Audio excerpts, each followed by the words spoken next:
Well, welcome, Douglas. The Strange Death of Europe. How did you come to write this? It's got a slightly Cassandra-ish title, if I may say so. We're still here, are we not? Sure. For now. It's really the result of a lot of things. First of all, it's a great pleasure to be here, and thank you all for coming. It's the result of lots of things, one of which was a set of things that happened in 2015, which is the core of the book, which was when famously Angela Merkel on the last day of August announced that normal border procedures would no longer occur in Germany, and that effectively anyone who came in could come, anyone who tried could come. And I was covering a bit of this as a journalist. I was going to the reception islands, as they became known, the Italian and the Greek islands, and I was seeing the people coming in, straight off the boats. Why? Was that a hobby? Or what were you doing that for? Was this with a view to writing the book? No, first of all, it was just to write articles about it. And then I thought, this is so strange because it seemed to me that it was a speeding up of a process that had been going on for decades, but a speeding up to such a degree that if you saw it firsthand, you had different views from if you didn't see it firsthand. It was very easy on an island like Lampedusa, which is equidistant between the nearest Italian island of Sicily and the North African coastline. It's very easy to see people coming in, dream of these people being dispersed around Europe and so on.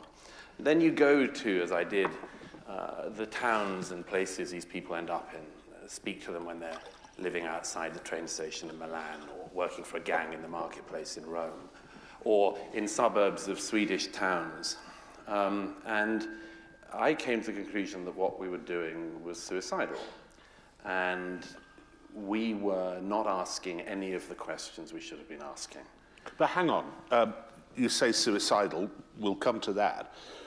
At first, it sounds like you're motivated by compassion for the people who were coming here. Yeah, I spoke to a very large number of people from all over the world.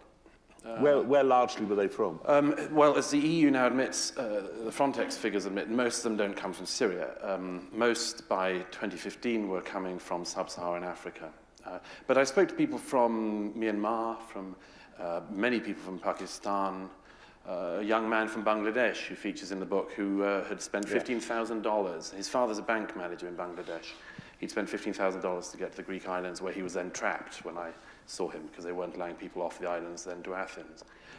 It was very easy. This is the point, really, is that it was very easy in the media, in particular, and in government to some extent, to say, let them come.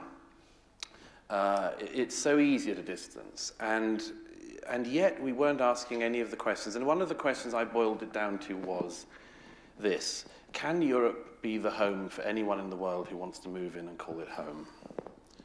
This is a very, very difficult question. And if the answer is no, as most people, I think, then the questions have to start from there. So who is it for? And is there a moment when it's too much? Of course, the No Borders people would say that, yes, it can be a home for everybody in the world. Yeah. Even if the practicalities of that somewhat desert them and they don't get it. But nonetheless, the moral imperative is that the border should be totally open. And there are plenty on the left who would argue that, and indeed on the libertarian right. Oh, yeah. Yes, there are a lot of people who argue that. And they are very rarely taken to task for the consequences of their view. Often they don't experience the consequences themselves. Although I give a set of examples in this of people in the open borders movement who actually did suffer the consequences. And there are some amazing stories of that, which I described firsthand. But the crucial thing is, I say, in that 1 year alone, Germany added 2% to its population. Sweden in 2015 added 3% to its population. These are vast numbers to take in. And I know what people say. They say, well, you know, they'll move in, they'll become like us and so on. And of course, some will, but a lot won't. And the question of speed and where people come from has to be thought about, certainly at a deeper issue and at a deeper level than at the level of, I want to feel good about myself, so I'll make somebody else do something generous on my behalf. Well, indeed, on that particular issue, it's a little like those who argued a couple of years ago. And I remember having an argument with Simon Sharma about this on Question Time. which is that we must do more without actually spelling out what the more would be, and also encouraging more people to come here. Yes. And when it's pointed out that more people will die as a consequence of coming here, this is brushed aside. Yes. It's, yes, they always deny that there's a draw. They always deny the draw. The NGOs deny it, others deny it. Since I wrote the book, well, there's a paperback coming out later in the year, but I mentioned that some of the NGOs have been caught doing something which I thought they were doing, which was cooperating with the smuggling gangs. Yeah. The Italian police and others discovered this just a couple of months ago. Because they follow the no borders ideology. So what happens is, over the recent years that I describe in the book, the migrant gangs, which, I mean, it's disgusting what they do. It's just unbelievable. And the treatment of the people who pay the money to get them into Europe is just unimaginable to most of us. You know, I spoke to somebody who was in one of the houses. They kept people in Libya, and he'd run out of money, and they tortured him and videoed it on his own mobile phone and sent it back to his family to get more money out of them. So these gangs are really wicked, and and it's, you know, a few $1,000 or euros to cross the Mediterranean. One of the things that people have to think about, the NGOs say that they are saving people from the Mediterranean. They were caught not only having contact with the gangs, the gangs would tell them when they were setting off a boat and where to pick it up, but then giving the boats back to the gangs.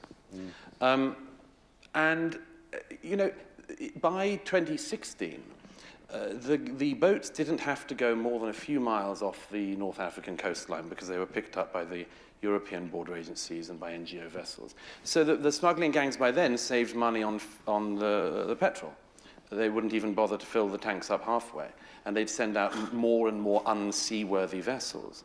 On which, again, I mean, anyone who cares about the details of it, there were boats there was a boat I saw come in Lampedusa where there were a group of Eritreans who were sitting in the bottom of the boat, and they told me that they were in the hold of the boat downstairs. Those were the cheap seats, and they were the cheap seats because it was regarded that they had cheap lives.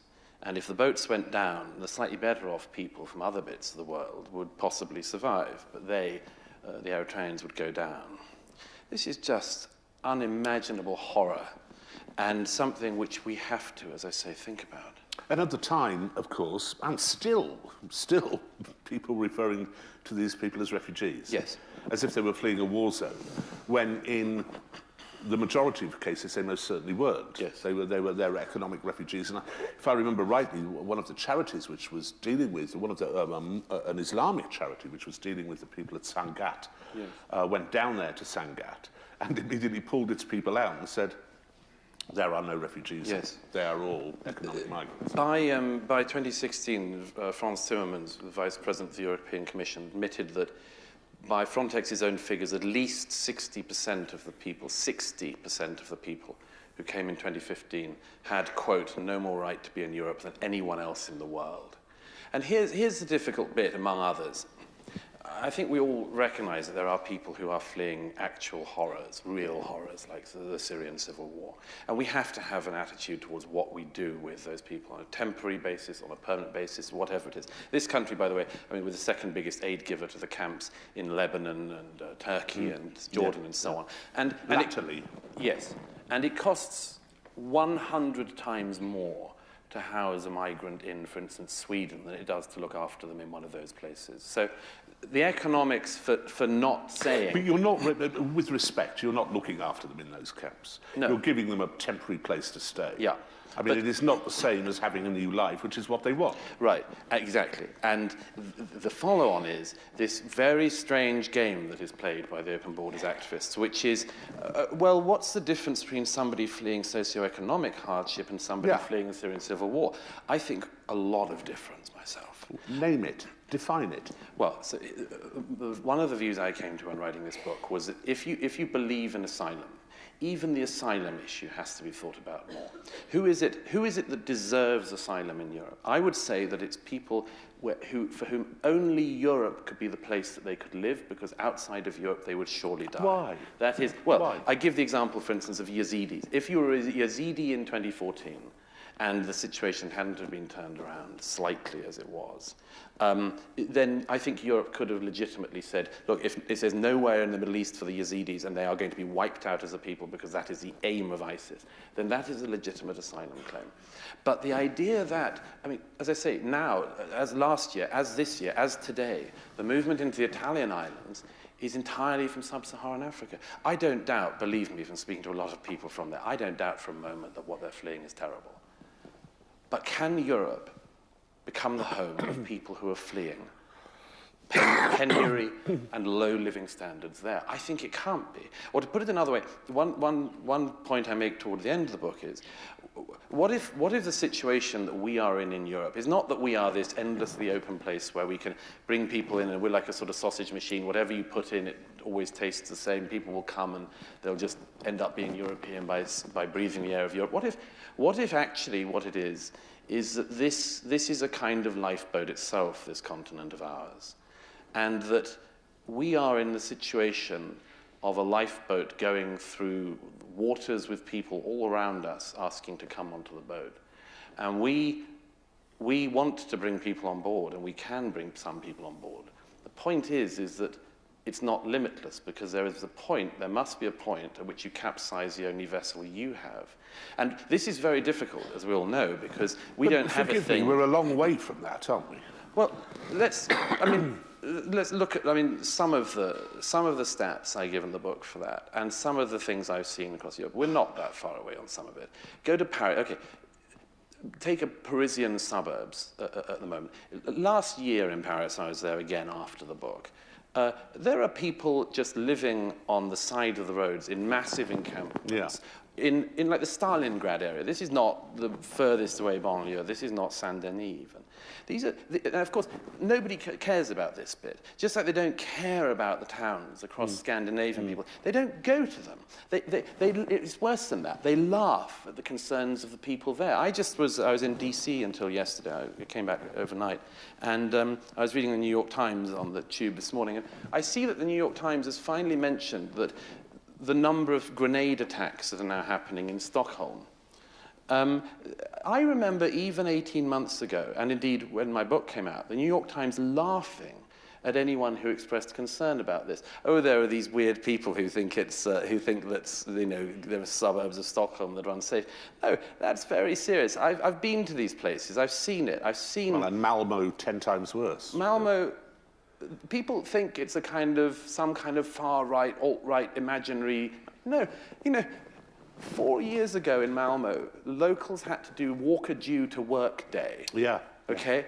They were walking Jews, the remaining Jews in Malmo. It used to have a thriving population. You can see how thriving it used to be from the cemetery, the Jewish cemetery there. And it's got about 800 Jews there now.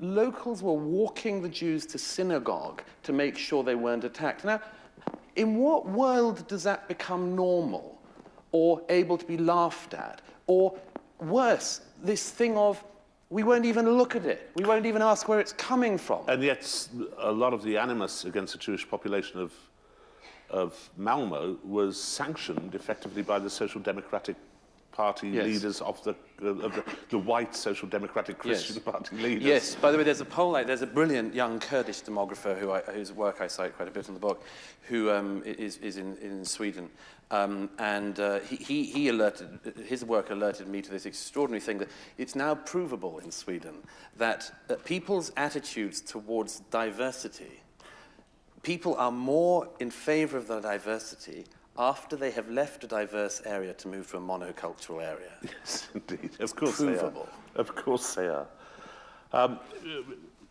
Two things. Firstly, you're talking about the death of Europe, the strange death of Europe, the suicide of Europe. Are we talking simply about numbers? No.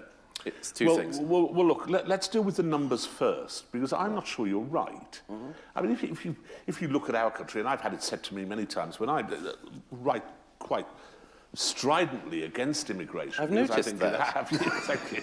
Because I think largely from the left that I think it undercuts the wages of the poorest of us, and it's a hugely exploited, labour market. Sure. I cannot understand left-wing parties that go along with it. But it is nonetheless the case, as it's pointed out to me, that the numbers coming in, it's 250,000 a year. That will have ramifications. Of course, it has ramifications on our National Health Service and on our housing. But nonetheless, it is, compared to our general population, a small drop in the ocean. But it's not. I say in the opening chapters, I give the example of Britain. Britain, of course, ducked the 2015 flow. We, I think, wisely said that we would give a small amount of a number of Syrian migrants. The Syrian flow, 20,000. We actually haven't made anything like that so far, which I think is regrettable. But we ducked the 2015 flow. But look, we ducked that, but we had similar migrant rates to the rest of Europe in the decades preceding that.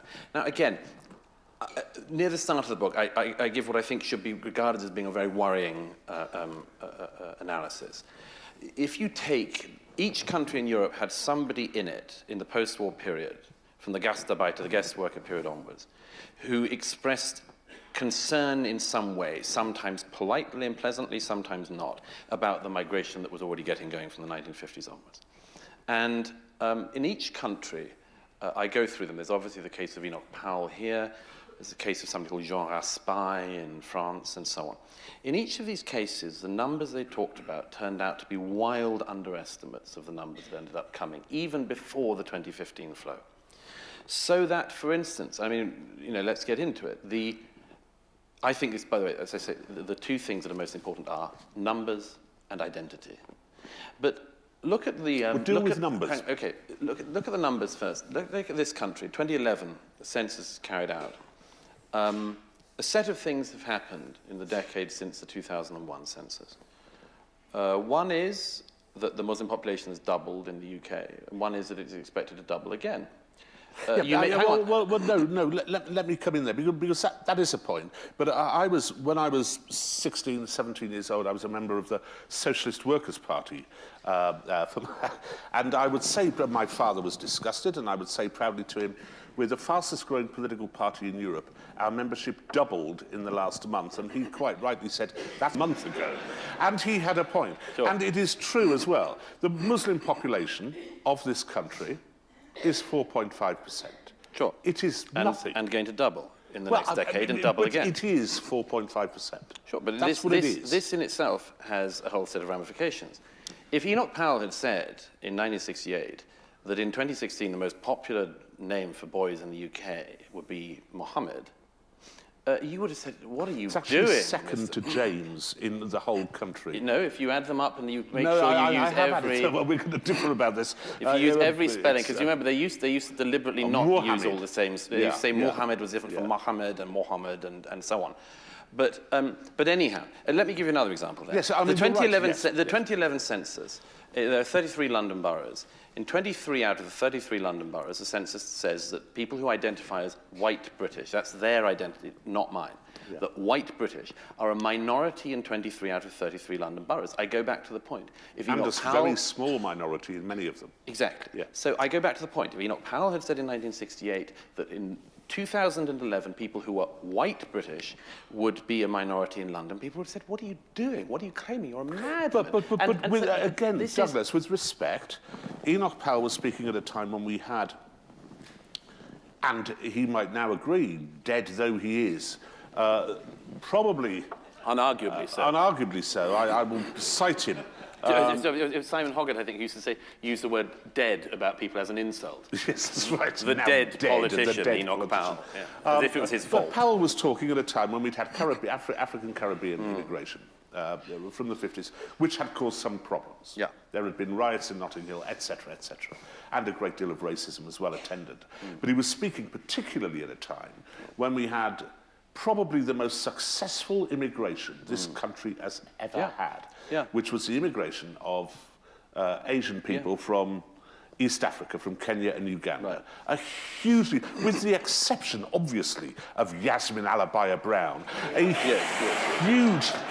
hugely successful. Well, so he didn't. None of the other stuff pertained. The case of the Ugandan Asians is a very interesting one, not least because it was a one-off acceptance by this country. I think the right thing to do, obviously. But that one-off immigration, which is still talked about, by the era of the Blair government, was an average 6 weeks immigration. In other words, you were doing the Ugandan Asians immigration every 6 weeks. Now, again, I just think that for all sorts of reasons, some of which are perfectly legitimate, because there are some very unpleasant people out there are some legitimate reasons to be worried about this discussion, but there are also very, very many more reasons to be worried about it and to think about it at the very least. And here's another reason. We used to talk about this in terms of race. And then at some point I say it's in this country from the Satanic Verses affair onwards. Sure. In Holland, it's from the moment in 1990 when an imam on Dutch radio calls for the death of apostates. Yeah. Each country has a moment when it starts to think, maybe actually the racial element is not that important. Maybe it's about the ideologies. Well, I wanted to come to that, yes, because that is basically what your book is about. That is a real worry for you. It's less the actual numerical swamping than the cultural swamping. Sure. Yes, I mean, I think, again, I mean, this causes all sorts of problems to the left, and it's why I understand they want to shut it down. But take one... and you're talking about, let's be clear, I mean, it's about Islam. Yeah, we're not worried particularly about Buddhists coming here, no, are we? Until such a time as we had a serious problem with Buddhist extremism. Yeah. Which can occur, of course, but... Well, of course, yes. But... Of course it's that. I think I say in the book, it's the biggest values challenge, it's the most assertive, it's the most unapologetic. It's the only one that actually is willing to talk to people in the level of threat. I mean, what happens whenever you say anything about Islam or Muslim ideas? You're always told that you might be about to piss off 1.4 billion people. Okay. Well, imagine if they can be right, absolutely. But imagine if how many Jews are there in the world? What, probably 11 million, something like that? Is it right? About that. Imagine if every time somebody said something that was mildly annoying to one Jewish person, they said, "You're about to piss off, 11 million people worldwide." You would say, "You don't talk to me in that tone of voice. I'm not having that." And yet this is the tone which we're now expecting to be talked to in. Is it? Yes.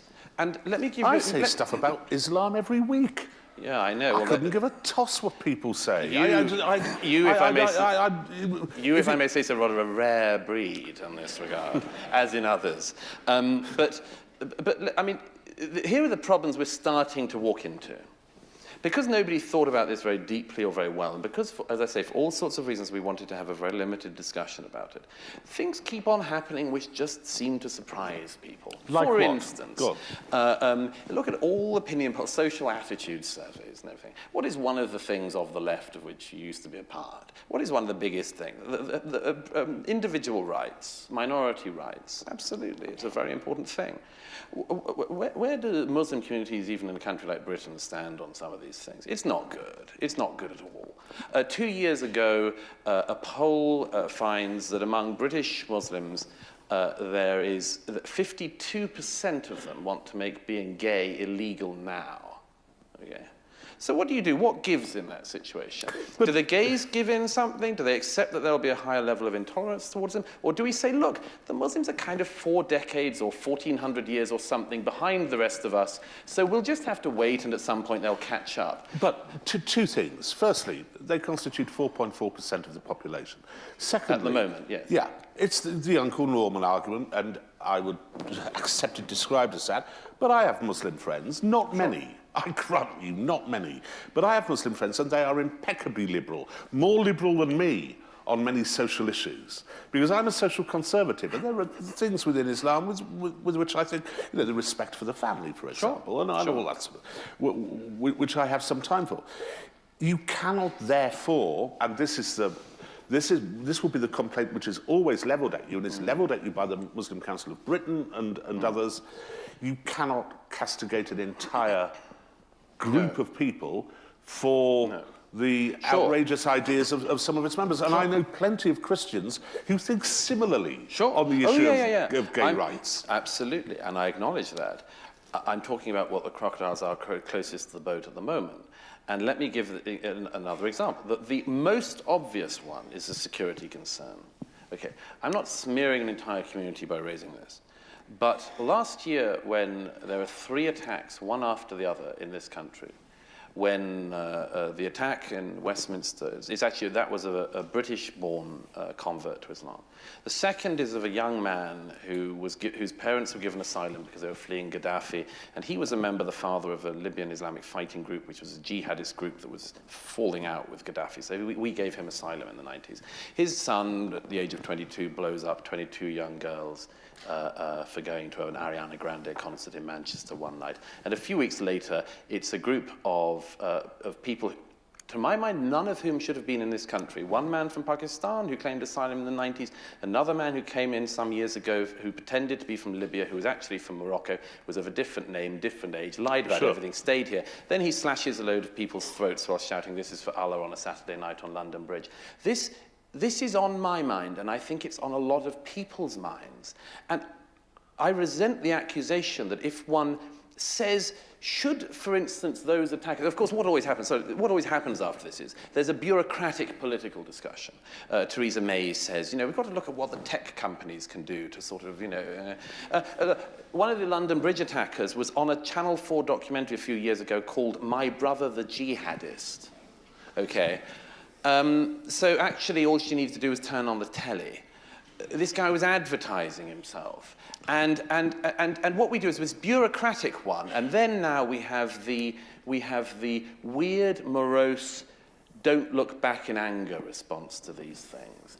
And I think, along with a lot of the public, resent this claim. Yeah, but that this stuff happens. That this stuff happens, and that we never talk about whether the people should even have been here. What we did wrong in our immigration, asylum, and identity policies to mean that they were here. What the stages are that the whole game tilts. And this is an important point to make. In 2015, at the height of the migration crisis, in one night in Paris, 130 people are mown down with Kalashnikovs and blown up at a rock concert in the center of Paris. And the people who did it were French and Belgian born, but they had been going in and out of Europe using the migrant routes because they knew they could do it, and they were training in Syria to do this. Now, this is an interesting one. Angela Merkel, along with Juncker and others, remained quite quiet immediately after the Paris attacks. Why?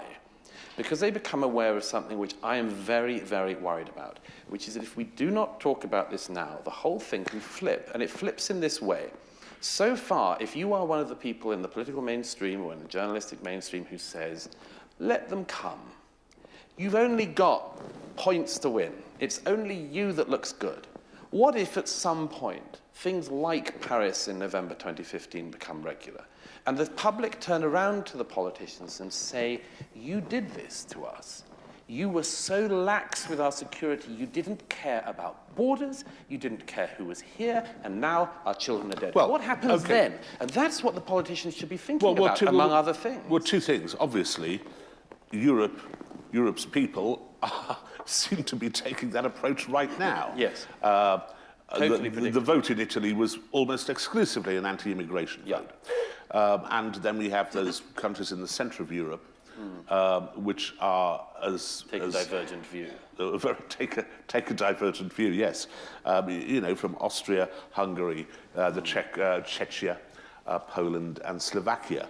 But I still come back to the essential point, which is that you can make those points. You can say, perhaps we did something wrong with our immigration policy. Perhaps fewer people should come in. Perhaps we should be more secure in the way we vet the people who do come in. But you don't then blame a religion for it. No, I don't blame the whole religion. I do not blame the whole religion. What I say is that there's a terrible combination of two things going on. The first is the mass movement of people, which is unprecedented for our continent. I mean, just one other stat. The most important event in immigration in the last millennium for this country was the Norman invasion. The Norman invasion changed the population of this country by something like 4%. Okay, and we still talk about it. It's a big event in our history.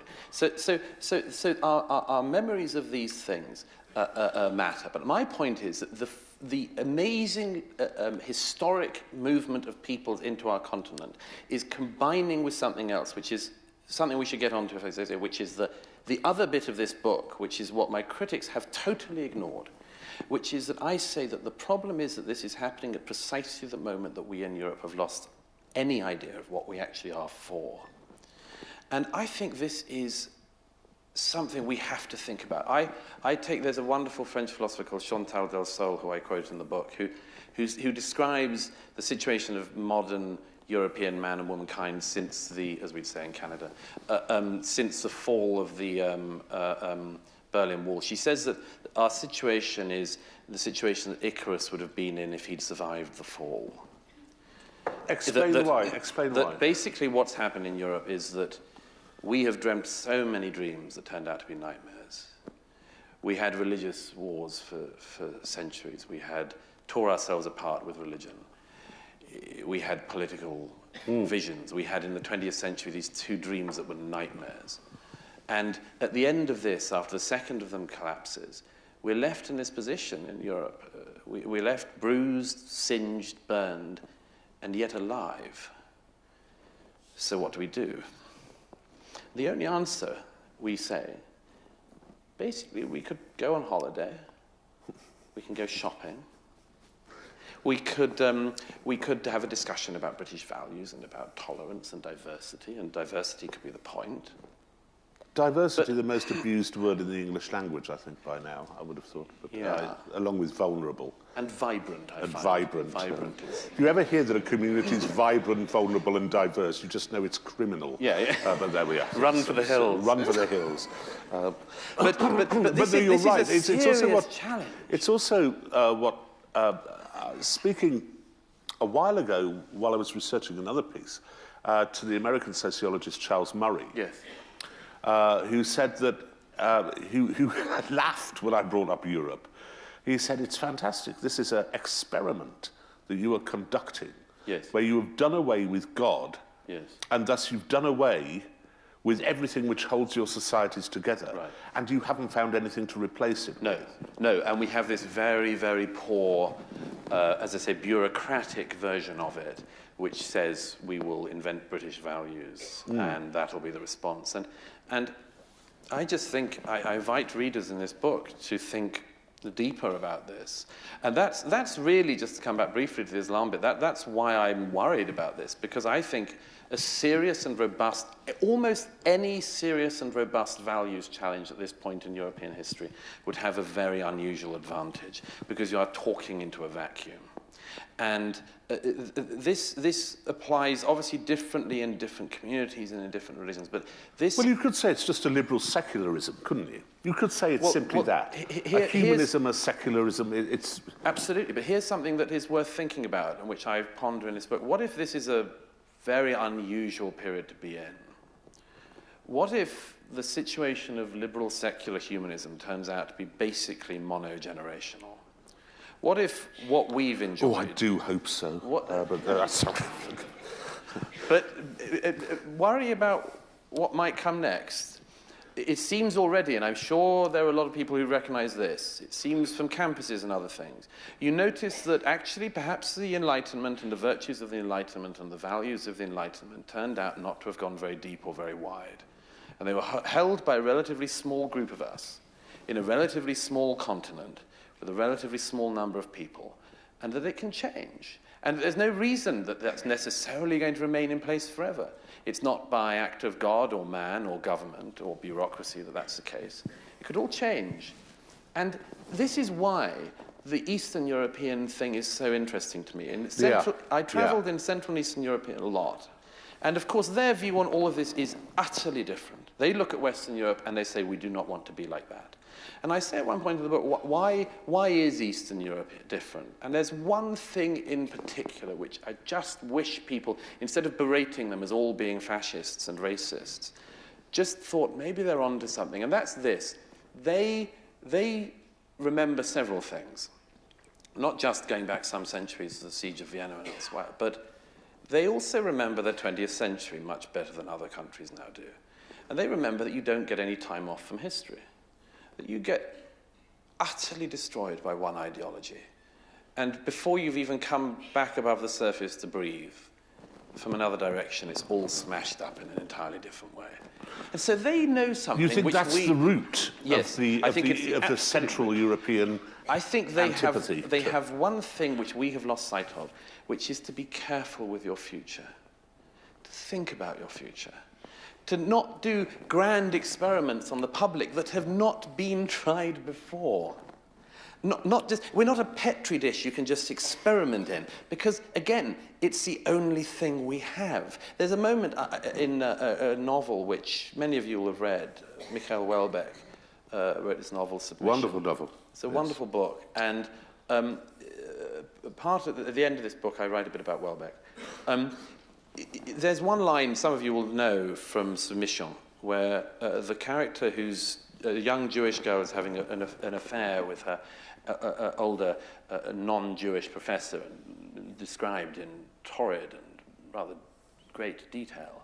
It's Welbeck. It's Welbeck. And there's a moment, some of you will remember in that novel, where she is set in a sort of France in the 2020s. She says to her lover that she's making Aliyah, she's going to Israel. And he says, I had made the realization that I don't have an Israel.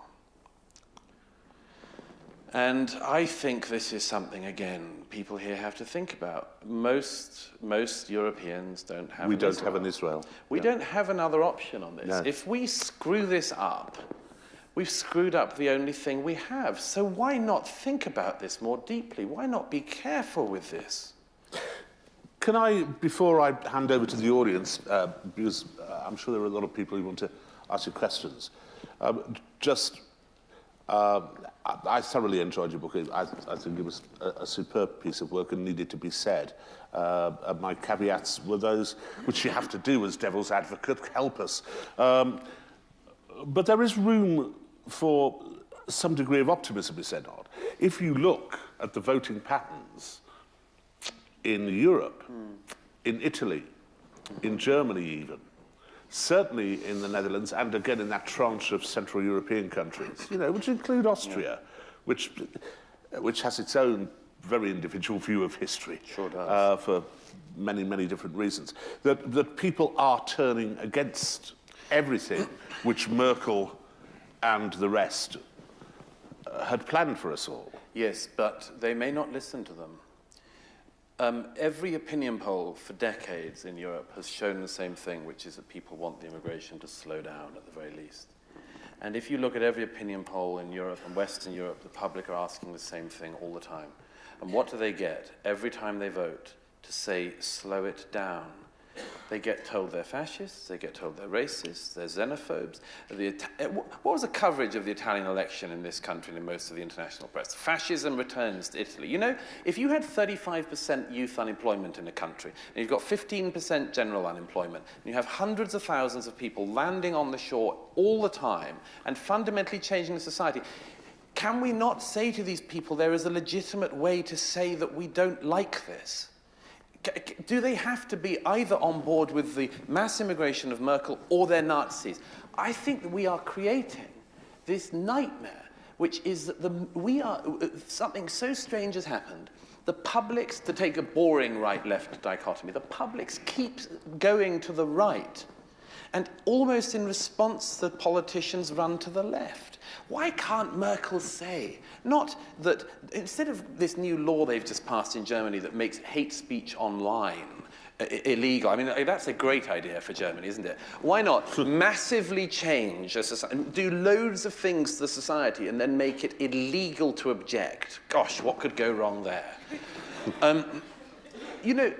Instead of doing that, just recognise that the people who are worried are onto something. But she has, hasn't she? She has recognised that. Even her apologies, read the actual text of what she says. She never apologises for this. She says things like, I wish we'd been better prepared. Honestly, in 2010, she gives the Potsdam speech in which she says, multiculturalism since World War II has failed utterly. These are her words. She said, we thought the guest workers would go home and they didn't. What an error to have made. She says this in 2010, and then in 2015 she speeds the immigration up to a level it has never been at before. Why would you do that? Why would you not spend those 5 years trying to work to make it better? She never apologizes. It's a religion for her. I'm going to open this up. You're near the microphone. Rod, you wrote a few months ago that you and Douglas Murray have a bet on to see who will be the first to be prosecuted for Islamophobia. How's that going? And are you, and are you actually suggesting, as I suspect you are, that Islamophobia is a nonsense post-9/11 word? I think Islamophobia doesn't exist. I think my worry about Islam is not irrational and illogical, but it's based in a worry about Islam.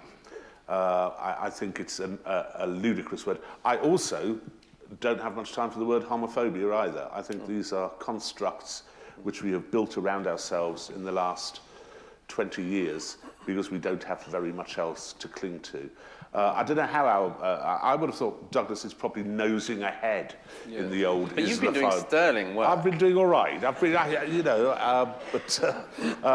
the real test on this one, if I can say so, is this. Are you willing in a public space to say something that is critical of the Jewish God? Are you willing in a public space to say something that is critical of the Christian God? Are you willing in a public space to say something that is critical of the Muslim God? No, it's only the third that gets the problem. It's only the third that everyone dodges. I refuse Which is to dodge why that. Islam exists, of course. Yes, because It is.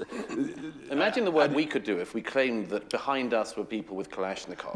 No, but in fairness, it is the other way around, isn't it? That the Christian Church, and particularly the Anglican Church, has sustained itself and continues to sustain itself, even with that man in charge of it at the moment, by adapting.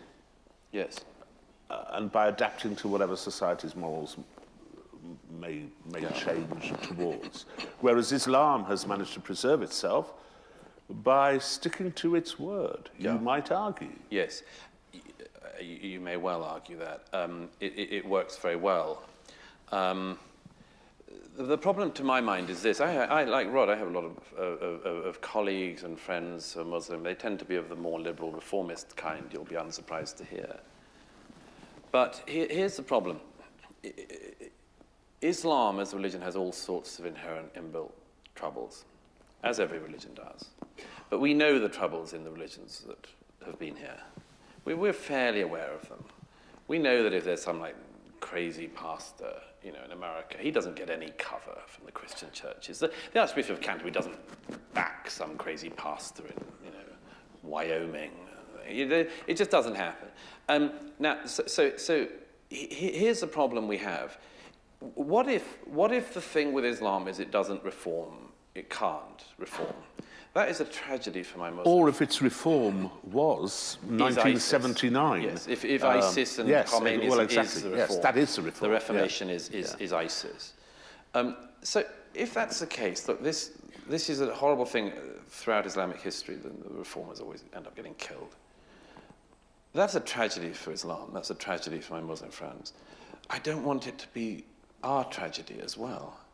So it seems to me this is like being outside a pub at last orders, seeing two men in a fight, and then deciding to throw yourself into the middle of it and say, your fight is my fight. That's happened to me quite a lot. Anyway, another question, please. If we can come down here. Oh, sorry. Gentleman at the back first, and then down here. Hi, sorry. Fantastic book, by the way. I wanted to ask about... Sorry, I'm here. I wanted to ask about whether you had any ideas on the current Conservative Party and what they could do. I'm worried that they're moving quite far to the left, and not just Mrs May, but in the future, what kind of policies they could adopt. Gosh, you're asking the wrong person, probably, because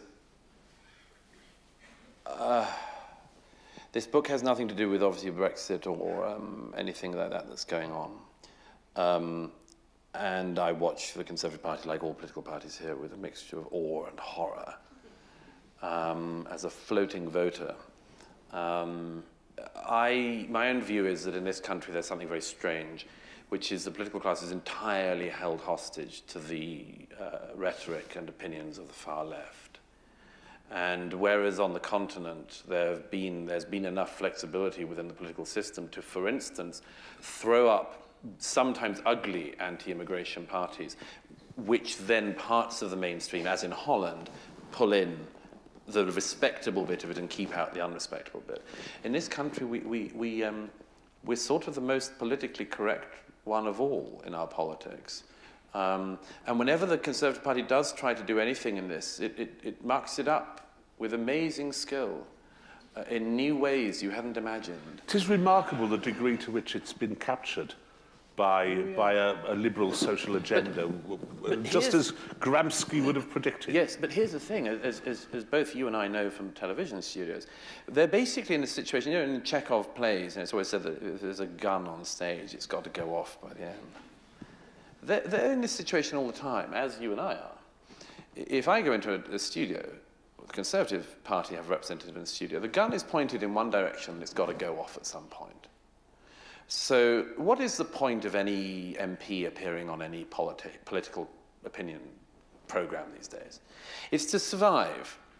And to win is to be able to implausibly or otherwise accuse your opponent of either racism, fascism, xenophobia, misogyny, homophobia. You can see it in their eyes. They're just desperate for Rod or me to say something really racist. You know, and we're not going to, because we're not. And they think the same thing with the Conservative Party.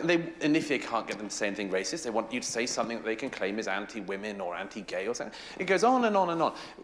This is the political discussion we have in this country. It is. It is. It is. It's terrifying. Sorry. Yes. Another question. Oh, sorry, sir. You next. Or somebody who's fluid would be good. Or amputees. Sorry. Yeah, we understand what the problem is. What would your solution to this problem be, then? Good question, Good madam. question. Thank you. I say at the end of the book, I give two scenarios, one fairly detailed of what you could do even now to address this. On the general point, the obvious thing is to do what the public want, which is to massively slow down the flow. Massively slow it down. Recognise that we're not doing a very good job of integration as it stands, and that therefore it's unwise to keep on doing a bad job at these levels. So that is the thing which everything starts from. After that, there's a whole set of things, but one very specific thing I say is, just make sure you choose your allies and friends wisely. Let me give you an example. Somebody I know a little bit in Germany called Hamid Abdul Samad. He's a refugee, he's a German, and he now goes everywhere with German state security protection. Why? Because he talks and calls out the extremists that he sees in the mosques in Berlin. He's horrified to have got to Germany and to have found this going on in Germany. Back him. Don't back the people doing the sermons who are bad. Ayaan Hirsi Ali is a dear friend, and I write about it a little bit in the book. The fact that Ayaan Hirsi Ali ended up having to leave the Netherlands. Yes. She believed in the Enlightenment more than Holland now does. She left. No, it shouldn't have been her who left. It should have been the people who were trying to kill her. It should have been the people who called for her murder. They should have been the ones who left. Yeah.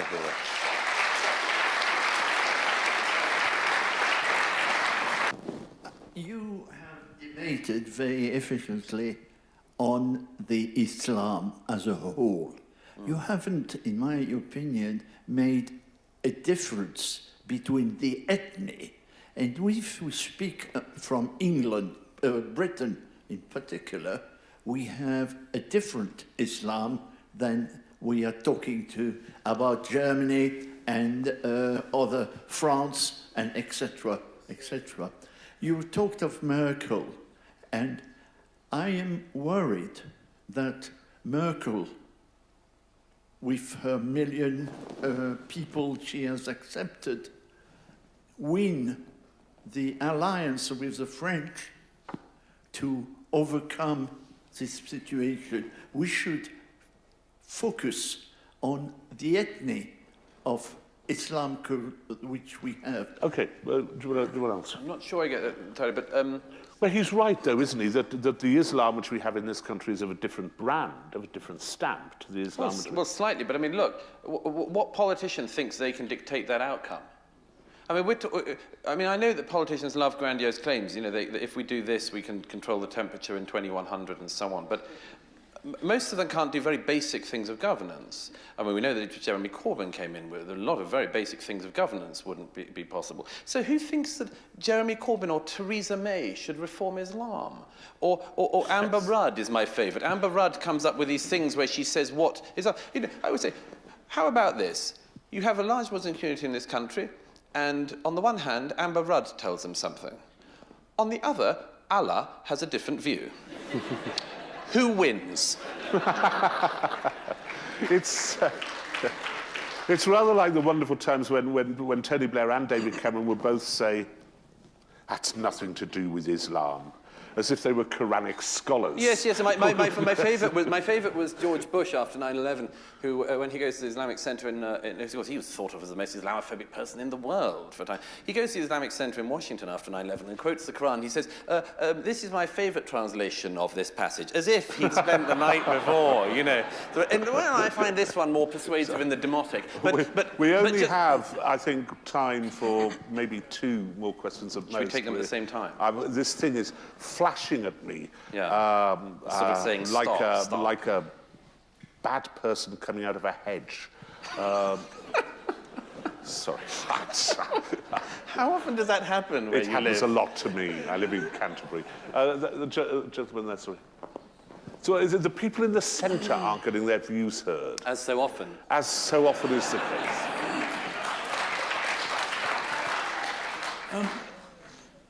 I'm surprised that so much anti-Semitism going on at university campuses, but even what you might call the higher brow newspapers, such as the Times, for which you write, hardly report on these things. Yeah.